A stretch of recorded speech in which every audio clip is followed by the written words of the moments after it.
Welcome everybody back to another episode of The Wi-Fi is Out with your two hosts, Eros and Double T. Today we have some pretty cool information, I'd say. We have a couple new releases recently that we've looked at, and Double T played one of them. First up, we've got the newest Detective Pikachu Returns. I believe is the official name they gave it. Yeah. Yeah, so what do we have about that? I know it's another Detective Pikachu game. Is it based like after the original? Do you happen to know? Kind of give some story. Yeah, it's a sequel. Okay, direct sequel. Is there any time jump or anything? Time skip? Possibly a year. So I will say, upon seeing this, when I heard they were doing another Detective Pikachu game, I thought it was just, going to be one for one with the movie, but it apparently was not at all. Technically it was. Was it? I mean, spoiler warning for both games. You would have a much funner time watching the movie than playing this game. Dang, that's rough. I will say I watched a little bit of gameplay. The humans looked terrible, didn't they? They looked worse than Scarlet and Violet somehow. And Scarlet and Violet wasn't terrible, but it wasn't what it should be for 3D animation. It was clear their focus was on the Pokemon, which is good. I mean, it's a Pokemon game. You play as a human. You don't play as Detective Pikachu. So can you kind of give everyone a little bit of a rundown on it? Like some of the basics. Main character Tim and his partner Detective Pikachu, which he can understand, solves crimes in a detective way. Like, you gotta find clues, you gotta ask help from the humans and the Pokemon, and that's about it. Okay, now I do understand that it kind of seemed like it literally was the movie in the sense of as the main character, you can talk to Pikachu, and Pikachu can talk to you, but you cannot communicate with any other Pokemon, and Pikachu cannot communicate with any other human. Which seemed, I guess, did they explain why that is? Is there any reason? Because just like the movie, Detective Pikachu is his father. Oh, okay. It's just his father reincarnated into a Pokemon, and that just allows Not him... reincarnated, just souls bound. Okay, sure. I don't know, that just seems like a really big jump of logic where it's like, if anyone's parent die, could they just become, a Pokemon and communicate with you? And then at the same time, would you want that? Like, hey, go, Dad! And you just throw out an Ekans into a Groudon? Oh, pretty sure there's no Pokeballs in this universe. Oh, really? Mm-hmm. Okay, so it's separate from the mainline because you couldn't even battle. I feel like that's kind of a big portion of Pokemon. Because even in the movie, you had the Pikachu versus Charizard battle, which wasn't really much of a battle, there were still those types of battles, but as there was no Pokeballs involved. It seemed like every human only got one partner Pokemon. Okay. Are there any ups that you noticed in the game? Is there anything you would say that you saw that it did maybe... obviously, aside from it just being better graphics than the original, but Luxray was in the game. There's just more selection of Pokemon, that's about it to look at? Yes. So what generation are we on now? We're on 9. 9? There was a lot of Generation 8 Pokemon in this game. Really? So, a theory everybody has is this game was supposed to come out when the movie did. Oh, and then it got delayed for some reason? Because that's the same time Scarlet or Sword and Shield would come out with all these Gen 8 Pokemon. Ooh. I wonder why. I don't really know if there'd be any logic behind delaying it. It just got stuck in developer hell. Yeah, probably. It's out now, unfortunately. Maybe that's also a big reason on why all the the human models and stuff aren't that good. And the gameplay's kind of meh. You have games like Ace Attorney and Danganronpa that makes the whole detective, figuring it out, interesting. Yeah. This is, what happened? It's this. It's a kidified version, It's made for children. It's and it's baby-fied version. Yeah, that's fair. I don't even think children will like this game. Dang. that's rough. I don't know. I haven't played it. I'm probably not going to play. I watched a playthrough, like parts of a playthrough, just to kind of like see the game. I guess it didn't look my style. There's no reward for playing it. I will say, Detective Pikachu sounds like a heavy smoker. He has that like heavy smoker voice. No, coffee drinker. But yeah, he's just a coffee drinker. But Yeah. that's not how that works. That's not how coffee works. You don't drink coffee and then get smoker's lung. Okay. Well, I think that pretty much wraps it up. I mean, what would you give it out of 10 for if you had played it, since I know you've seen the whole thing? Like a 5 out of 10. 5? You'd even give it that high? Just because you get to ride Luxray, use his X-ray That vision. seems biased as fudge. But okay, 5 out of 10. You're just jealous Absol's not in there. We should go through one day and just do like a whole tier list on like what we've rated games out of 10. We'll have it split into like yours versus mine. It would be all over the board. Okay, but now on to the next interesting game we have, which is... Assassin's Creed Mirage. Which you spent, what, 4 or 5 days playing? Yeah, with breaks every now and then. Because Assassin's Creed games are all the same. Go to the viewpoint, synchronize, collect all the collectibles, kill the people.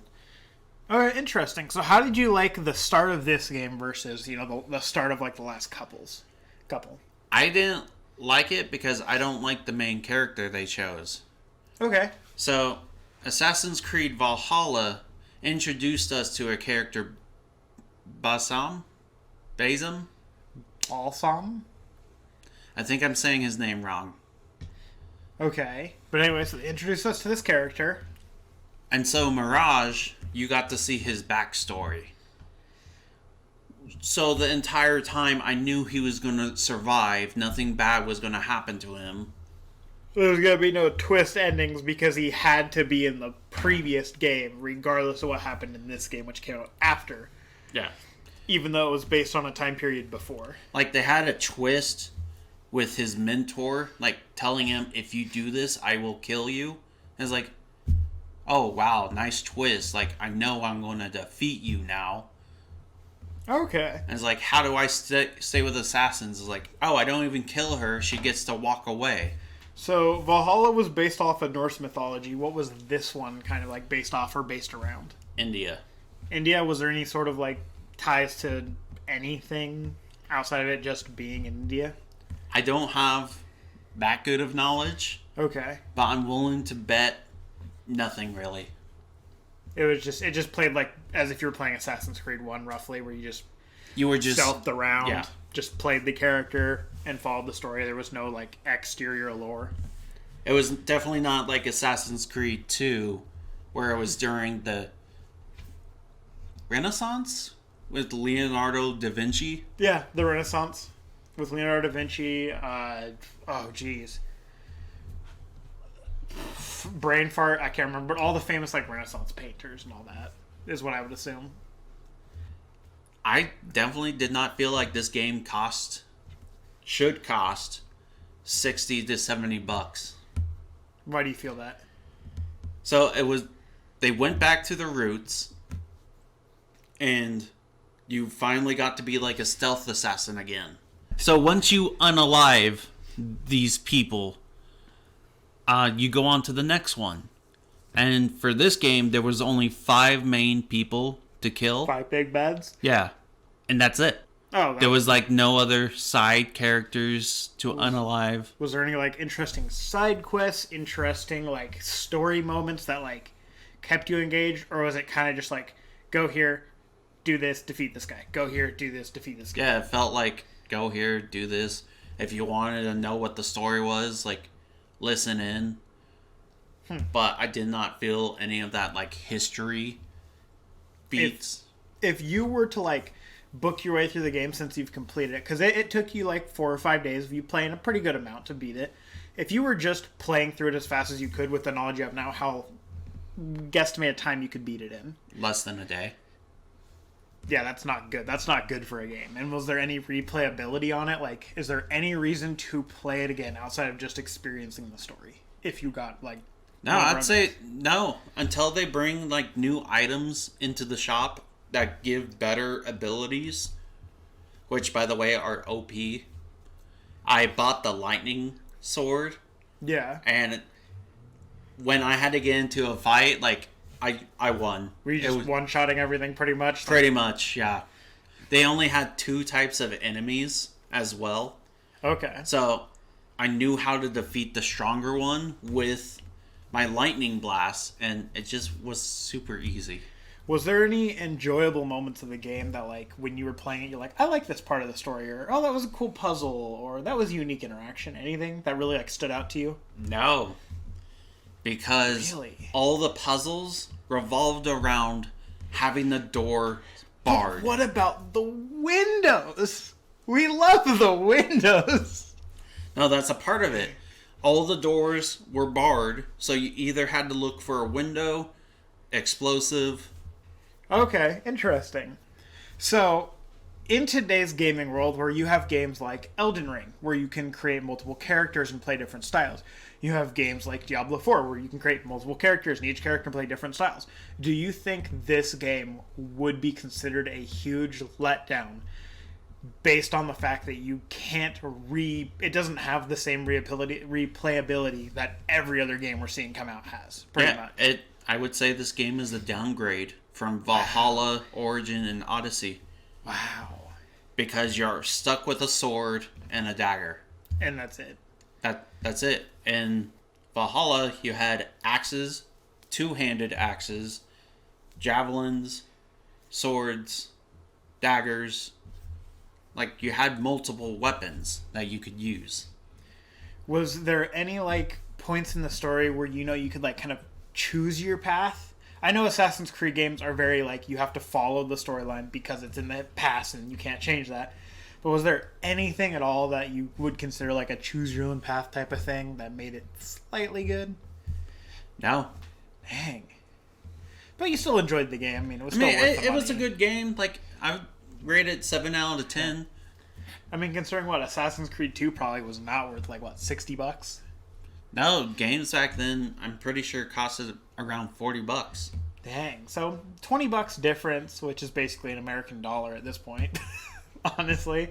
And you get a game that isn't really worth replaying unless you genuinely enjoyed the story or the gameplay. You couldn't even do a throwing knife playthrough because they hold you down to 4. You can't buy more pockets or anything. Interesting. So, you said what out of 10, my bad? The what? What would you rate the game out of 10? 7 out of 10. Assassin's Creed game, 4 out of 10. Wow, really? Because it's such a downgrade from the last game. What number is this here? Is this Assassin's Creed 7, 8? Technically, what is it? Why did you... Do some math. I'm not going to count. I'm willing to bet 10. I think it's like 8 or 9, 8, 9, or 10 is what I think it is. I could be wrong, but I know you have quite a few games. I guess we're going to do this. Assassin's Creed 2, Assassin's Creed 3 Brotherhood, Assassin's Creed Revelations, Assassin's Creed 3, Black Flag. There was one where the assassins turned bad. France won with the brother and sister. Okay. There was another one. I didn't play that one. Didn't even know it came out. Okay. Now Origin. Then Valhalla. Odyssey. Valhalla. So this is 13. 13, possibly 14 and 15. Dang, okay. So pretty up there in like the amount of games they've created where they've stuck to like this kind of linear gameplay style where it's like, oh, well, you can explore this whole area. Yeah, but I can only do this one mission. Like, this is the story. There's no choice here. Whereas, at least, in my opinion, you have other games like Elden Ring where you can... It's still the same story, technically, as is every RPG. But you can choose to go to other places and skip stuff you don't want to do. Yeah, I wish they would let us do that with the Animus. And you still have, like, alternate endings, at least in other games. I don't know why you couldn't do that in Assassin's Creed. No, because they use the Animus to go back in time. Just to relive memories. Relive memories. If you do anything that you're not supposed to, it reloads the save file. Okay. For the next game that they make, where would you like it to be placed? You know, and kind of what would you like the next game to do that maybe this one kind of fell short on? I think they just need to go back to Ezio or Altair. Make more games with them. Do they have more story that you could explore? I mean, in between, they would basically have to make stuff up, but it seems like the most popular ones are Altair, Ezio, and Edward Kenway, which is the pirate one, so going back to that one would be fun. But then I pause at the question. If they make another game with those three, and those games are not as good as when you originally played as those three characters, would you then think it would have been a mistake? For example, if they go back and like, okay, people love Ezio, let's give them an Ezio storyline that's between this game and this game. We'll fill in, just make our own stuff up. That still connects the storylines. And then they bring it out, and then you play it, and it's like, well, that didn't make any sense. Like, do you think that would still be a fun play? I mean, yeah, as long as I get to be a stealthy boy. Okay, fair enough. That was my question. You answered it. I haven't played the games. I have no interest in the Assassin's Creed game. It's just not my style of game. I'm not much for stealth games. But if you think it'd be good and you've played all of them, like... Mostly all of them. I mean, the majority of the ones that are actually important. Okay, cool. Do you have anything else to add to it? No. Okay. Well, with that...